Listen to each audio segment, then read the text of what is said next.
Siapa yang mau dipanjangkan umurnya, dimurahkan rezekinya, dan tertolak dari mara bencana, maka hendaklah dia bersilaturahmi. Itu rincinya. Kalau orang cari rezeki dengan deposito, dengan kontraktor, maka ibu-ibu, salah satu cara menyambungkan rezeki menurut hadis dan Quran, silaturahmi. Tapi jangan salah dulu, rezeki itu tidak selalu uang. Saya kasih contoh, Bu. Ada enggak mau saya kasih iPhone 16 di sini 1 tera kaki tangan? Siapa? Pulsa tak terbatas. Selalu ada kuotanya. Siapa? Mana? Oke, ini Ibu. Siapa nama Ibu? Ibu Novi. Tapi begitu ku kasih gitu iPhone 16, langsung ki tuli. Mau kira-kira? Mana yang mau tadi? Angkat tanganmu. Mana? Ayo. Begitu langsung kau terima, langsung Ayo. Berarti tidak ada gunanya itu alat selulermu semahal apapun kalau kau sudah tuli. Berarti rezeki yang tidak bisa kau uangkan ini telinga. Nah, ibu bapak, saudara-saudara sekalian, ya, karena temanya ini acara merajut ukhuwah, menyambung tali silaturahmi sebagai kunci rezeki dan panjang umur. Panjang tong ini, seperti judul skripsi. Oke, merajut. Mari kita dengar ini, apa itu merajut? Tahu itu merajut? Apa beda? Lain itu merajut. Makna kata dasarnya merajut. Apa? Begini, saya ini dosen. Ya, ini dulu harus kita tahu. Saya itu paling marah sama mahasiswaku kalau ada kata dia ucap dia tidak tahu artinya. Apa itu merajut? Merajut itu barang robek disambung kembali. Itu namanya merajut. Itu makna dari silaturahmi.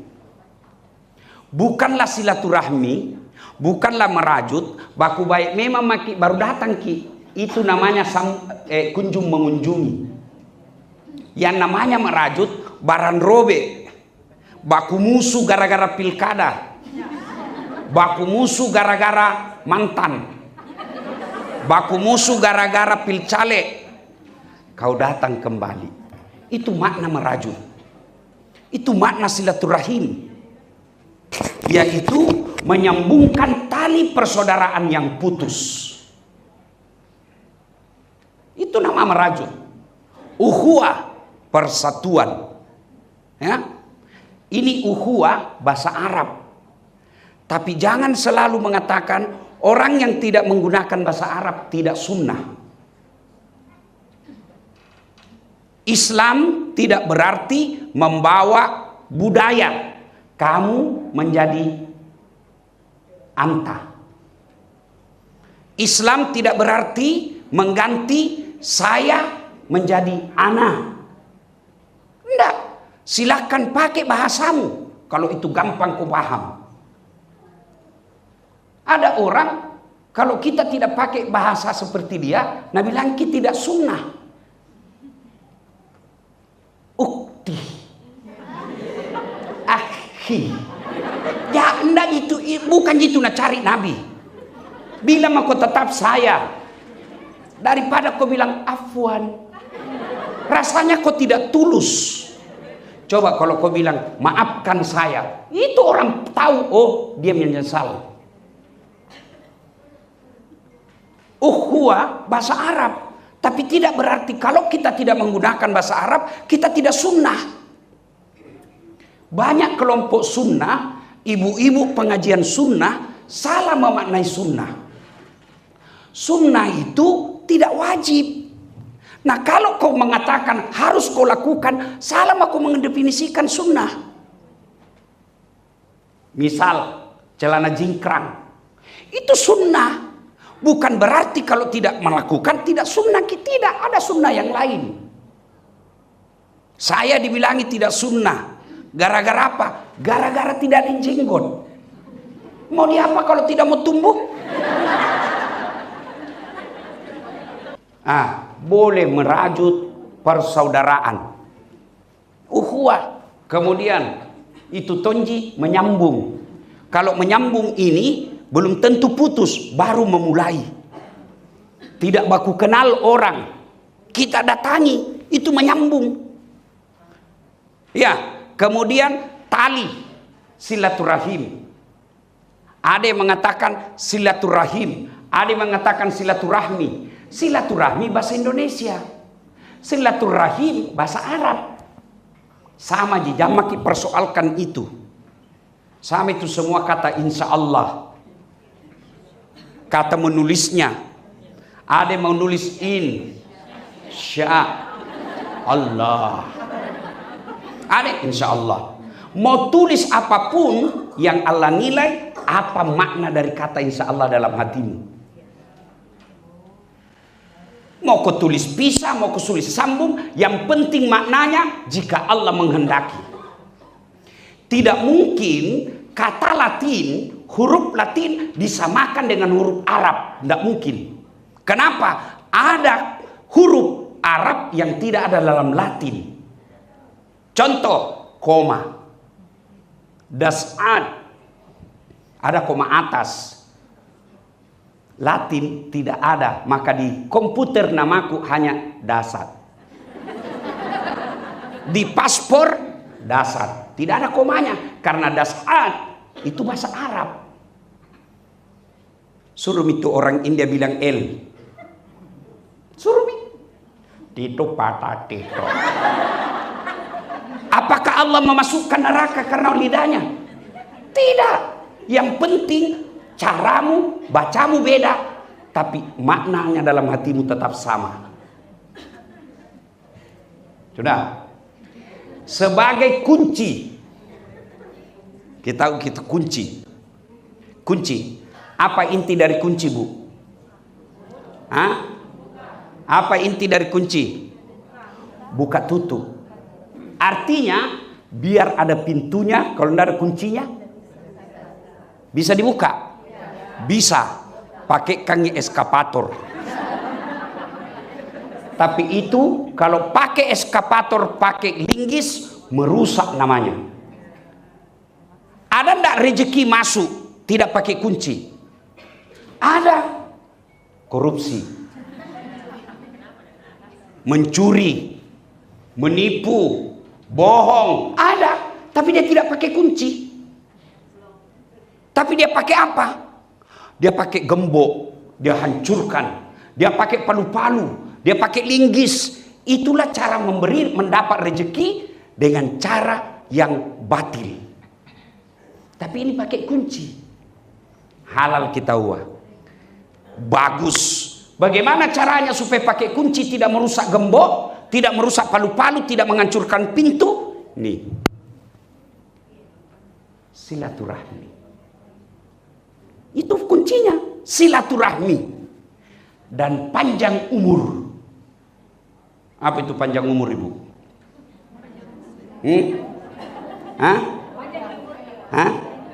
Panjang umur itu bukanlah berapa jumlah tahunnya, tapi berapa faedahnya. Biar 150 tahun, kalau kau Fir'aun, tidak ada gunanya. Itu Fir'aun. Panjang umur adalah hidup yang penuh berkah. Meskipun cuma 70 tahun, tapi 40 tahun meninggal, orang masih mengenangnya. Sehingga kau dulu bacakan Fatihah. Kenapa? Baik sekali dulu ini. Memakna kalau ada pengajian, selalu bawa jalan kote. Doakan dulu. Meninggal itu. Itulah umur panjang.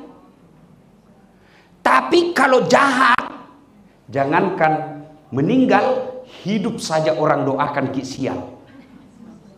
Lewat mobil tak? Tabrakan lalu. Itu masih hidup kita doakan ke orang sial. Itulah orang yang pendek umurnya. Meskipun 150 tahun dia hidup. Nah, apa hubungannya? Mari kita lihat. Ya. Yang membuka rezeki. Maka dia Nabi tak. Nigi tahu. Melo ipalampeki umurukna. Masempo dan lekna. Bahasa Indonesia balik dulu. Toh? Nah. Siapa yang mau dipanjangkan umurnya, dimurahkan rezekinya, dan tertolak dari mara bencana, maka hendaklah dia bersilaturahmi. Itu runcinya.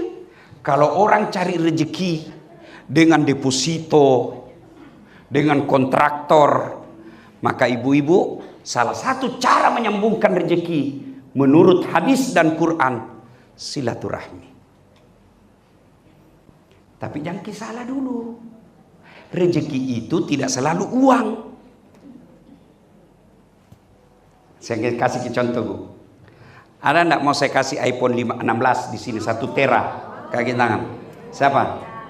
Siapa? Pulsa tak terbatas. Selalu ada kuotanya. Siapa?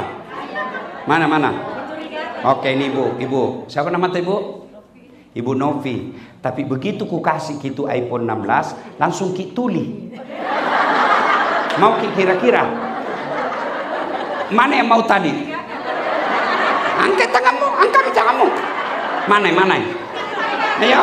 Begitu langsung kau terima, langsung Ayo. Berarti tidak ada gunanya itu alat selulermu semahal apapun kalau kau sudah tuli. Berarti rezeki yang tidak bisa kau uangkan ini telinga. Pernah lihat itu namanya behel toh? Ada tuh kuliah mama masih pakai behel. Jadi kawa-kawa kan toh? Mahal beda itu Bu, mahal beda itu toh? Iya toh Bu? Tapi biar mau pasang yang harga 150 juta, kalau ndak ada gigitan, apa ini? Apa mau kawa? Apa mau kawa kalau ndak ada giginu? Ada dicerita iparku Bu, jatuh giginya. Saya bilang cabut mi, ku gantikan ku itu yang jatuh. Dia pingin cabut semua. Saya bilang satu jadi ku janjikan kok.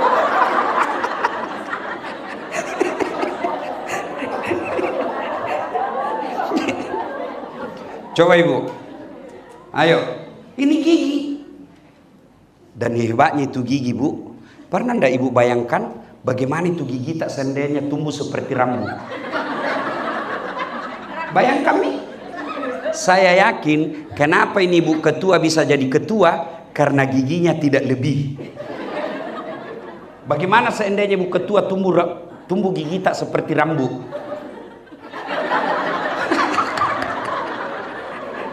Iya toh, itu semua rezeki. Masya Allah. Nah, oke. Satu dari sekian banyak rezeki itu doe. Itu satu bagian. Makanya saya bilang sama mama Nyece, jangan mau ku cemas kalau tidak ada uangmu, karena uang tidak bawa mati. Dia bilang benar juga, tapi kalau tidak ada uang rasanya mau mati. Nah, cocok juga. Berarti uang juga itu penting. Iya. Maka kalau mau datangkan uang itu, yang Ibu maknakan uang itu rezeki, maka caranya silaturahmi. Nah, coba ini dulu lagi. Yang berikutnya, kenapa orang nak putus itu? Kenapa nak putus itu silaturahmi? Bermusuh-musuh orang. Kenapa? Satu, yang banyak, karena ibu-ibu yang banyak ini. Ya kan? Jadi yang ki marah.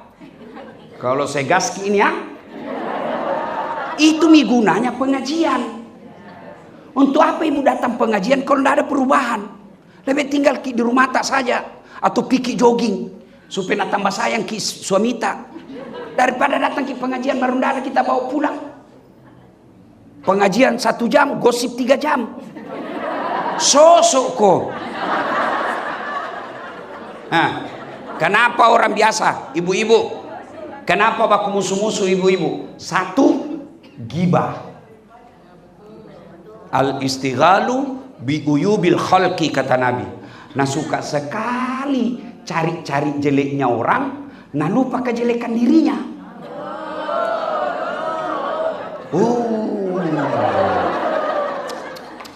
Bu, kalau dulu mama-mama dulu mau gosip terbatas. Kenapa? Ketemu pi. Nggak mungkin bisa gosip kalau nggak ketemu. Di mana dia ketemu? Tempat jual sayur. Toh? Di sumur kalau mencuci sama-sama. Di mana? Di balai-balai kalau ada pengantin. Sekarang fasilitas gosip lebih canggih. 1 di sekolah Al-Azhar. 1 di Komplek Geraha Lestari. Ya kan? 1 di Citraland. 1 di Sungguh Minasa. 1 di Jakarta. Yang digosip temannya yang pergi umroh di Makkah. Nah bilang, kau tahu jitu na pergi umroh, nah cicil jitu tolong. Itu toh? Tidak ketemu, tapi dalam grup WhatsApp. Maka ibu-ibu hati-hati milih grup. Kalau itu grup hanya membawa kepada dosa, lebih utama kau tinggalkan. Pamit baik-baik. Minta maaf, HP ku error. Terlalu banyak grupku. Minta izin pamit dulu, mau ku servis. Kalau ada sesuatu silahkan japri. Gosip ini banyak. Nabila Nabita, itu perempuan paling gampang masuk surga. Nabi bilang, cuma 2 penyebabnya sehingga dia gampang tergelincir masuk neraka. Apa itu? Dia tidak bisa jaga mulutnya dan tidak bisa mensyukuri suaminya. Ini penyakitnya perempuan modern. Dan setan tahu ini jeleknya, bahayanya, karena setan tahu kelemahan tak. Pancing.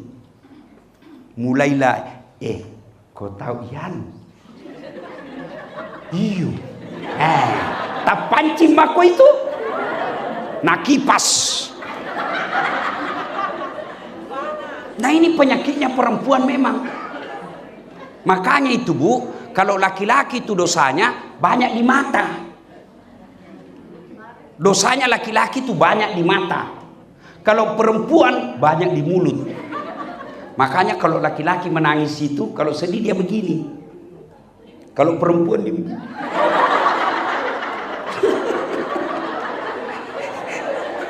Ya, Bu. Maka kalau mampu makin menjaga mulut tak, gampang itu masuk surga. Nah, bukan saya yang bilang Bu, Nabi. Perempuan yang mendirikan sholat, puasa Ramadan, menjaga harga dirinya, lalu dia taati suaminya. Nabi bilang, tadkhulul jannati bisalam, masuk ke surga dengan selamat dari pintu mana yang kamu suka. Disuruh pilih Bu, pilih ke pintu mana kamu suka. Jannatul Firdaus boleh, paling hebat. Tapi setan tahu ini. Nah, tahu setan bahwa ada cara menggelincirkan perempuan. Apa? Gibah, gosip. Makanya biasa itu pertama itu dicerita sinetron ji. No. Setan langsung kipas. Bilang kok sama istrinya itu. Nah bilang iya jelek nasi Pak itu tadi malam. Dia bilang iya ada orang ku kenal seperti di tetangga aku begitu. Mulai nih menyerempet dan kita langsung senang. Iya kan? Masa? Dia bilang iya. Baru ku tahu. Betul kok. Masa? Mana buktinya? Setan itu kipas kau terus. Maka yang baik, ibu soleha, maka dia begitu dia dengar, maka dia akan berkata, na'udzubillah min zalik. Kita berlindung kepada Allah dari keburukan seperti itu. Jangkik mau dihabisi amal tabu gara-gara gosip. Kau tahu itu? Dulu baik kita buat. Itu ibu selalu pergi pengajian. Bagus. Kalau pergi pengajian Al-Markas ada. Pergi pengajian Masjid Raya ada. Di sekolah juga ada. Rajin sekali pengajian. Itu mi kasihan. Mulai mi masuk itu. Itu mi. Kenapa masukmu? Ada ku dengar suaminya kawin lagi. Betul kok. Main itu. Maka tidak ada faedah ibu cerita. Kalau dia bilang kawin lagi suaminya, kita berlindung kepada Allah. Mudah-mudahan suami tak tidak begitu. Jangan kau langsung lupa cinta. Oh, ruginya itu pi pengajian deh. Ada kau orang rugi pi pengajian? Ketawa ki karena kita semua ini pelakuna. Pasti bilang di dalam hati, cocok sekali tuh bilang Ustaz. Ya toh ibu? Ya. Satu, gosip, berhenti. Tidak ada gunanya itu. Yang kedua, sakwa sangka. Sangka buruk. Ketemu ki Ustaz. Baik namamu itu kalau dilihat ceramah. Masa ketemu kayak tidak kenal ki. Baru operasi matanya. Tidak lihat ki. Sangka baik. Jangan sangka buruk. Kenapa Tuhan nak kasih begini kak? Sangka baik. Kenapa suamiku begini? Sangka baik. Oh barangkali capek kodong itu. Kenapa suamiku kok akhir-akhir berarti ada masalahnya itu tidak mau cerita sama kamu. Sangka baik. Demi Allah bu, orang yang selalu bersangka buruk tidak bisa tenang hatinya. Sebaliknya, orang yang selalu membawa sangka baik, tenang hatinya, lapang dadanya. Contoh, telepon suami pagi-pagi. Tidak nangka itu. Oh, sholat duha ini. Enak nih perasaanmu toh. Tapi kan setan nak kipasi kok. Oh ada yang di sampingnya itu. Ada di sini itu. Itu setan itu. Telepon lagi tengah hari. Tidak nak jawab. Oh sholat kini. Telepon lagi. Tidak nak jawab. Nak lupa ini HP-nya kasih yang ini. Tiba-tiba masuk WhatsApp-nya temanmu. Kuliah suamimu bonceng cewek. Cantiknya. Oh, pantas. Ternyata dia nge-grab kasihan.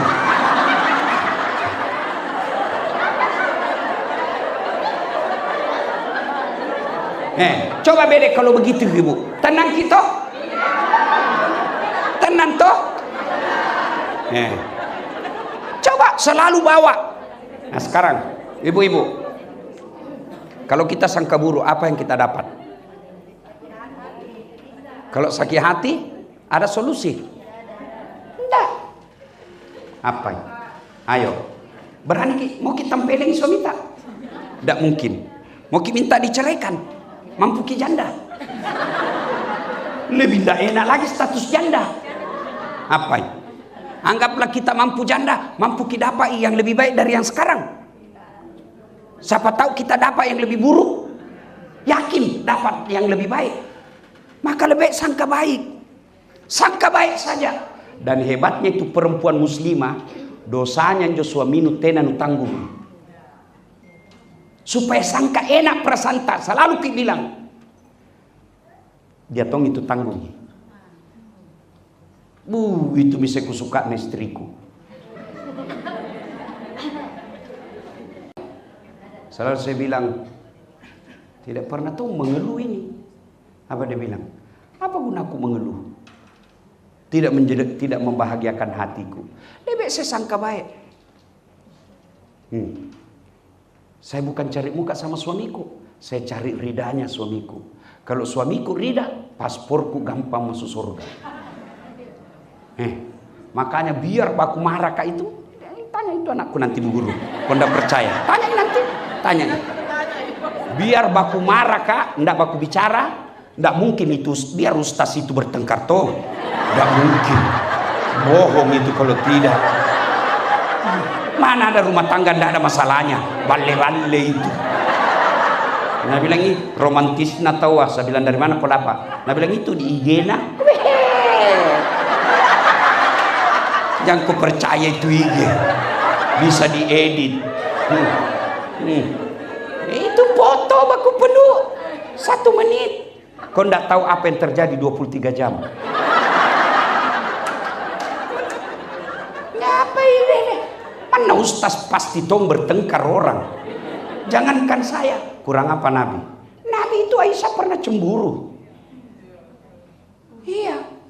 Tapi apa kalau meskipun marah itu istriku, ndak baku bicara kak. Tidak pernah saya keluar rumah pasti nasertai kak. Nah cium tanganku dulu bu.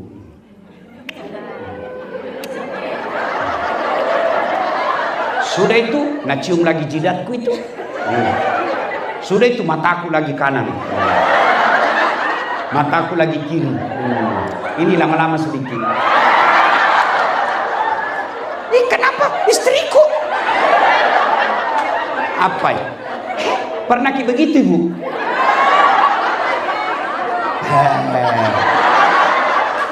Sudah itu bu, nah usap. Padahal tidak baku bicara ke itu. Baru nausap dadaku. Apa nak bilang? Ridhoi saya. Itu memang membuat suami murah rezekinya. Dan ibu, kalau suamimu murah rezekinya, siapa yang dapat? Siapa yang dapat? Kamu. Coba. Tapi kalau keluar suamimu galau, sengsara pikirannya, kusut hatinya, jengkel perasaannya, ndak tenang hatinya, ndak mungkin dia bisa cari nafkah dengan baik. Kalau dia tidak bisa cari nafkah dengan baik, apa nak bawakan kau pulang? Makanya kasih tenangi kalau pergi. Ku lepas di kau pahlawan.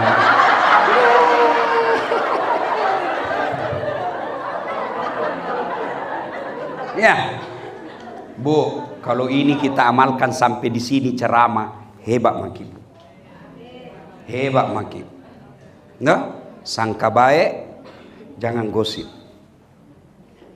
Tiba-tiba Allah kasih rumah tangga ada masalah, berarti Allah lagi menguji kekuatan imanmu. Tiba-tiba datang mertuamu yang cerewet, Allah kasih kau ladang kesabaran. Tidak ada yang sia-sia itu di dunia. Semua baik. Yang penting cara sikap kita tepat. Karena bilang Nabi, semua perkara umatku ini baik. Kaya dia syukur, pahala. Miskin ki dia sabar, pahala. Sakit ki dia sabar, pahala. Bahkan dia gugurkan dosanya. Cuma kita mau hidup sesuai mau tak. Mau ki begini, mau ki begini, mau ki begini. Kau mau jadi Tuhan. Untuk apa ada Tuhan kalau ibu mau hidup sesuai maunya? Dan kita tidak tahu apa yang terjadi besok. Maka sangka baik. Tidak ada baiknya itu sangka buruk. Itu ibu-ibu itu hobinya periksa HP na suamina. Apa gunanya kau periksa HP na suamimu? Kalau kau dapat lope-lope. Apa? Apa mi perasaanmu kalau kau dapat lope-lope? Ndak enak mi galau mako toh? Galau mako. Yang mestinya tadi mesti masih tenang kok. Kusut mi pikiranmu. Kusut pikiranmu berdampak kepada anakmu. Berdampak ke anakmu. Siapa urus kau nanti masa tuamu? Itu gunanya ibu. Anak itu investasi. Mau kau disayang suamimu? Urus anaknya dengan baik. Saya mewakili perasaan laki-laki. Perasaan kita paling bahagia kalau kita lihat anak tak baik. Bagaimana kita tidak jengkel? Setengah mati makin keluar cari uang. Pulang dilihat anak tak, cara pakaiannya tidak betul. Cara ngomongnya kasar. Nah kau yang ngurus itu anak-anak. Kami ada di luar. Kalau kami lebih banyak di rumah, siapa carikan kau pembeli emas? Mantanmu. Maka itu sangka baik.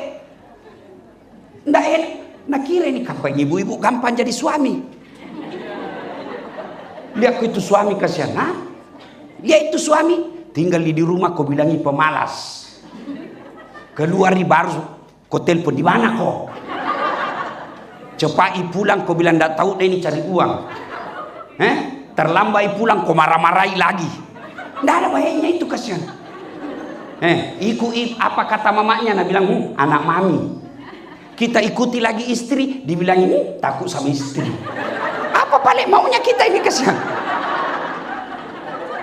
Coba Mi, kalau ada itu di medsos, suami yang marah-marah sama istrinya, langsung orang semua bilangin, suami kasar, kurang ajar. Tapi kalau istri maki-maki istrinya, suaminya istri dilihat di medsos maki-maki istrinya, maka lagi orang. Kenapa? Karena semua suami begitu. Maka ibu sangka baik kepada suami tak, insya Allah gampang hidup ini. Sangka buruk membuat silaturahmi putus. Toh? Contoh, ada orang 5 tahun ibu, suami istri tidak punya anak. Pergi di dokter, periksa dokter kan, alhamdulillah saya ingat. Bu, yang masih punya peluang untuk hamil punya anak, jangkit pergi dokter kandungan laki-laki. Masa mungkin dapat nak? Mengerti maksudnya toh? Selama masih ada dokter perempuan,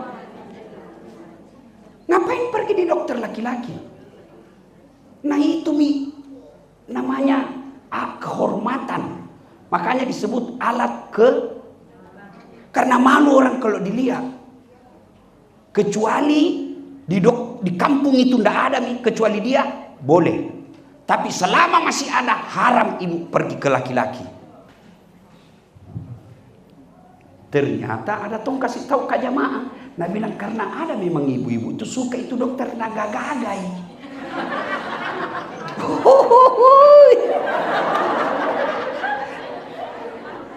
Nah bilang bagus ki bodina Ustaz, atletis ki, gambar atongin bleaching mukanya. Oh lebih besar lagi dosanya itu, karena bandingkan suaminya orang lain. Ini juga yang membuat kita tidak bisa bahagia bu, karena selalu kita bandingkan suami kita dengan orang lain. Masing-masing suami punya kelebihan, dan kalau mau kita tahu tersinggungnya itu laki-laki kalau kau bandingkan dengan suaminya orang lain. Marah itu, termasuk saya. Saya kasih tahu memang sama mamanya jangan pernah kau bandingkan saya dengan laki-laki lain. Dia punya kelebihan, punya keburukan. Saya demikian juga. Ada bilang, kenapa balik saya Ustaz jelek suamiku? Itu takdirmu. Allah Maha tahu. Kenapa? Karena kalau dia gagah, malu jalan sama kau. Kenapa? Karena kau juga jelek.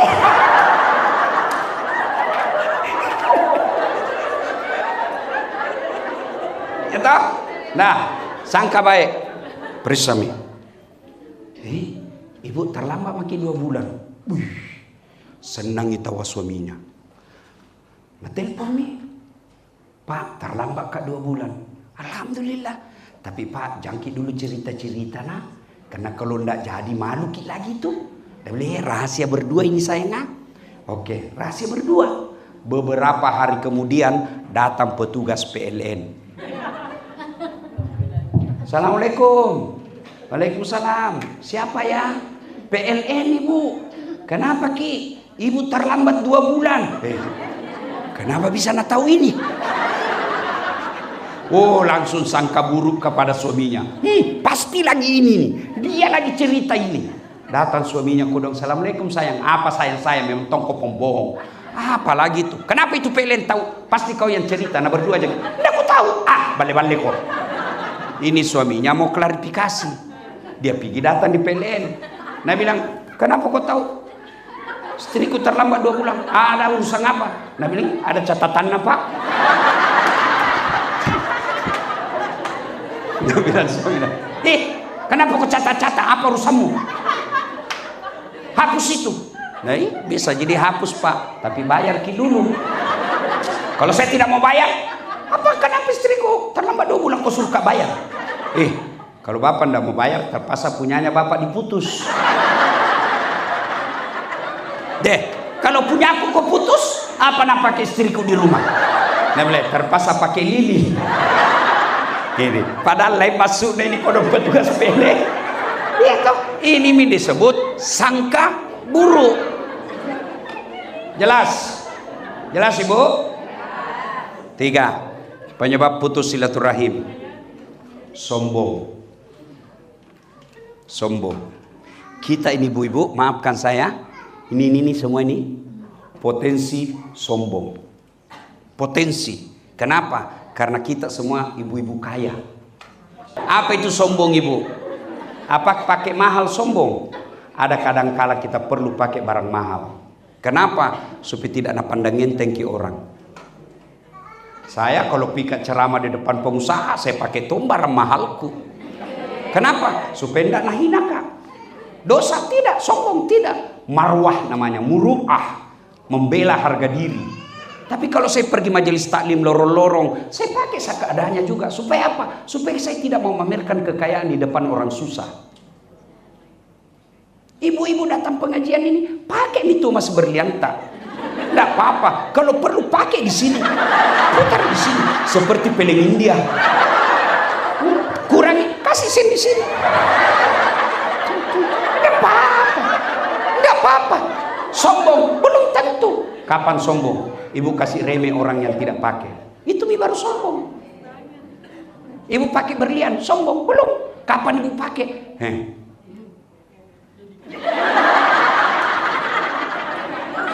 Nah, sombong pakai itu.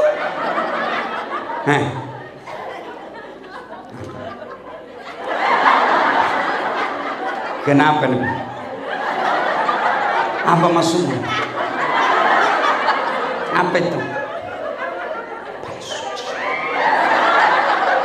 Sombong begitu. Kenapa? Kita urusi orang-orang pakai. Yang asli silahkan pakai, yang palsu yang kau calai. Nah susah kok. Saya saja kadang-kadang nak gosip. Nah bilang itu terus kuliah nak pakai bajuna. Kenapa? Aku susah kok. Ibu, sombong itu meremehkan orang. Kalau ibu ada rezeki pakai. Tapi jangan gara-gara ibu lebih meremehkan orang lain. Sekolah seperti ini, silakan, tapi datang ke pengajian jangan remehkan orang. Saya tanya dulu ibu. Ada 2 ibu-ibu sama-sama kaya, sama-sama elit, sama-sama hebat. Satu penampilan seadanya, satu glamor. Mana yang ibu puji? Entah. Yang seadanya. Apa kita bilang? Kaya itu tapi dia sederhananya baik kita itu. Tapi kalau yang glamor, apa kita bilang? Tahu jago kaya tapi jangan tombel lagi. Pelan-pelan kok juga. Iya toh? Itu orang kaya saja glamor, kita masih celah. Apalagi kau yang seadanya mau kau glamor. Biasa iya kok. Jelas toh? Bu? Jangan sombong. Ya?